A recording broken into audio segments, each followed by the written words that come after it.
The Dead Girls, or Las Muertas, is a new Mexican Netflix limited series that's based on true events of two sisters who were convicted of being serial killers in the 1960s. The presentation is an odd mix of genres, but does it work? In the 1960s, the Baladro sisters built an empire of brothels and became infamous in history as the most ruthless and feared serial killers in the country. This is a fictionalized telling of the story, but many of the people and events are real, creating this twisty and almost unbelievable tale of corruption, lies, and murder. Now, to address what I said in the intro, this has a strange vibe to it because there is a certain whimsy that's mixed in with the drama and the darkness. This plays out like a noir thriller. Think films from the 40s and the 50s, where there's an almost constant musical or orchestral score that plays underneath all of the scenes, creating dramatic stings through crescendos and large movements. And the score itself has a bit of mystery to it, weaving the notes together so that there's this ominous tone, complementing so much of the sketchy behaviors that we watch play out. Even the visual stylings create a sense that the series is a production of the 40s or the 50s. When characters are traveling in vehicles, the in-car shots, they are clearly fake. And while that can very much sound like it is a huge negative, I found that it added a bit of authenticity to the setting that the show was creating. These portions were also minorly used, so it's not like there are large chunks of distracting time spent in cars. These portions just stood out to me as feeling like they were lifted directly out of a film from 80-something years ago. The story, like many other retellings of historical events, is delivered to us mainly through a continuous set of flashbacks. Now, the majority of the storytelling is replayed for us through the mix of a narration and current actions.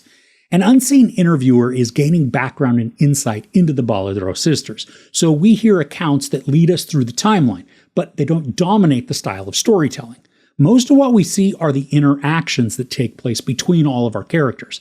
And like many crime stories, what's told and what happened, they don't always align perfectly. Serefina and Arcangela Baladro were enterprising sisters, building this thriving business of brothels and bars. Now, if we're to believe the story as we see it, the sisters are more victims of unfortunate circumstances rather than cold-hearted murderers they're made out to be in court and in the papers. Now, this isn't to say that they don't have cruel streaks in them, or that they never treated anybody poorly. But to classify them as serial killers, again, going based on how we watch events play out, that seems like a stretch of the truth and even an injustice to them. Paulina Gaitan and Arcelia Ramirez are Serefina and Arcangela, respectively. Now, Gaitan plays the younger of the siblings, and she comes across as the more compassionate and calmer of the two. She's warm, loving, perhaps a bit of a sex fiend, but someone who cares deeply for the young women at the brothel.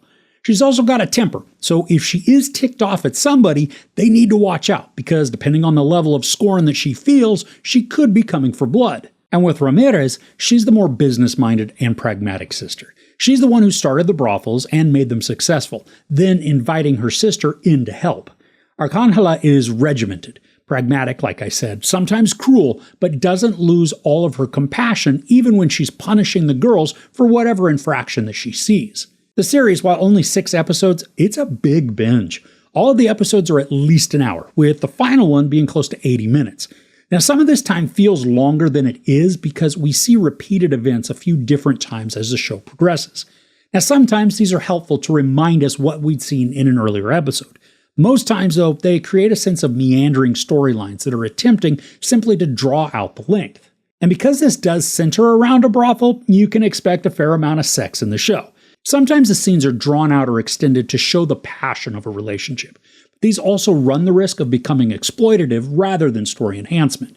So just note that if you're going to watch this with somebody, make sure it's not your kid or your grandma, because that's going to get awkward. The set and costume designs are wonderfully crafted, using physical locations to build out a world that's lonely, hot, and dusty, while also not being devoid of beauty.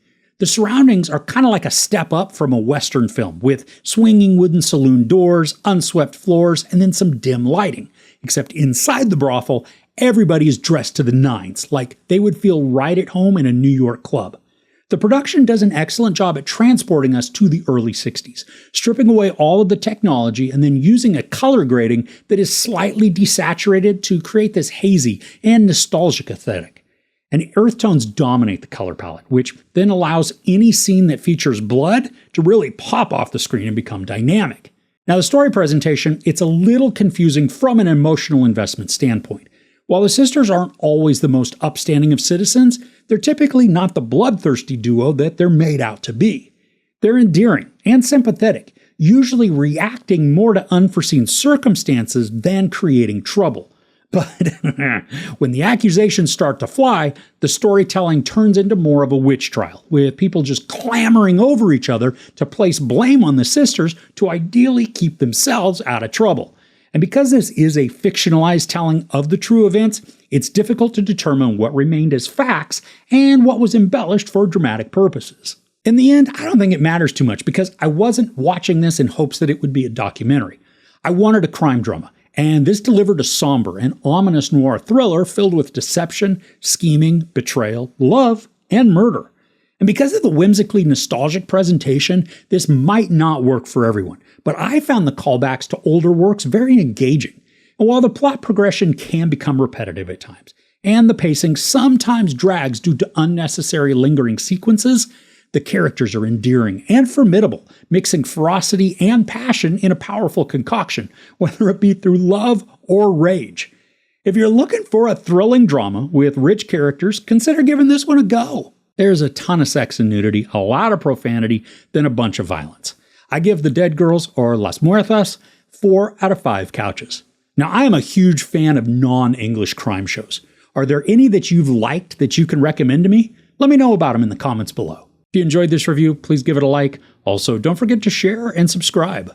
I'm Chris. This is Movies and Munchies. Thanks for couching with me.